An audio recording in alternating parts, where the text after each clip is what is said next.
Hi,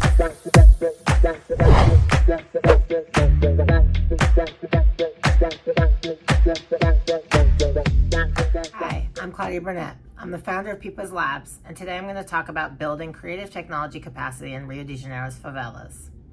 Brazil is one of the most unequal countries on the planet, and marginalized populations in Brazil suffer the most from lack of access to education in general, and specifically technology education. The more technology integrates with our daily lives, the more marginalized these communities are becoming, as they don't have access to the type of education to participate in the economy, to create, and to benefit directly from the technology that's making so many people wealthy and powerful.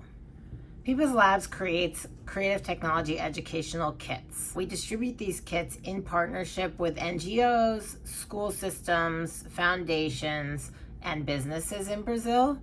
Each kit has all of the materials and instruction needed to create an activity that is both culturally relevant to marginalized communities, involves a creative process and teaches creative process, and teaches technology skills. Currently, we have 4 kits. They range from the most simple in terms of technique and concept to the more complex. The first kit, participants are creating a self-portrait kite illuminated by LEDs.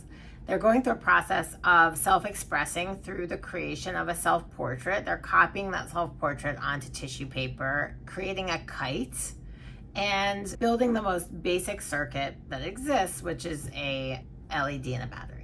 They then move on. A second kit, they're doing a very similar process with a mask. They're then creating a mask, but dividing the mask into 2 parts. Those 2 parts, one side is more literal, the other is more abstract. They're using collage and drawing and painting, and they're creating a more complex circuit in the case of the mask, so they can turn it on and off. It has multiple LEDs and a switch. In our third kit, they're making a shirt with an illuminated symbol. So they're starting to think about, like, technology can integrate with clothes. They're using a slightly different kind of LED, a slightly different kind of circuit, though the complexity is about the same. And in our final kit, we've created something called the magic guitar. We've created a circuit board that is inspired by the Makey Makey.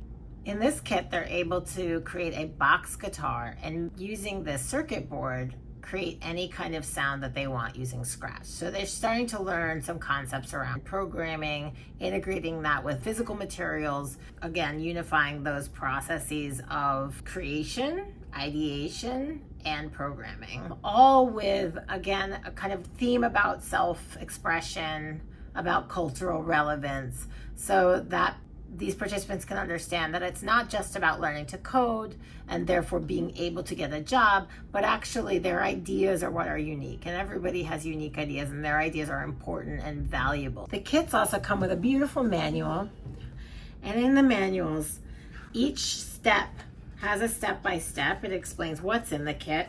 It also has a step-by-step of how to, and on the other side, a little lesson informs the context of what they're doing. So in this case, they're creating a box guitar. We provide them with a little lesson in the history of old technology musical instruments, so they can understand a little bit about that context and where that form comes from. When they're looking at, for example, creating circuitry, then we give them real lessons in how to build a circuit, how circuits work, what are some of the concepts, and that they need to begin understanding.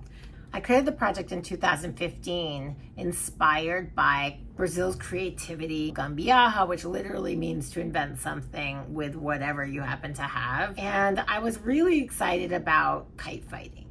Not because I can do it, but it's just a really interesting cultural form of play. Brazilians are really obsessed with kites. Our name takes its name from that. Pipas, it is the word in Brazilian Portuguese for kites. It has all of the Brazilian qualities. It has playfulness and beauty and creativity. It also has some aggression and some competitiveness. I thought, how can we combine this beautiful old form of technology and play with new forms of technology and play, and create something that unifies people, brings down barriers, and actually provides new forms of education? From the start, we were thinking about creating a smart toy that allows people to put a device on the kite, fly the kite, synchronize the data, and actually have a visualization on your phone that becomes part of a game. But at the same time, we were providing the favelas with creative technology workshops. Those workshops were inspired by this form of play, by the mix of creativity and technique and technology. So we continued doing that for quite a while in different locations with partners throughout the city. When the pandemic arrived, we had to stop, as did everyone. However, my friends in the favelas continued to go out in the street when the rest of us were terrified to touch our deliveries to provide people with food, with basic food baskets. And I thought, well, why can't we provide people with a class in a box?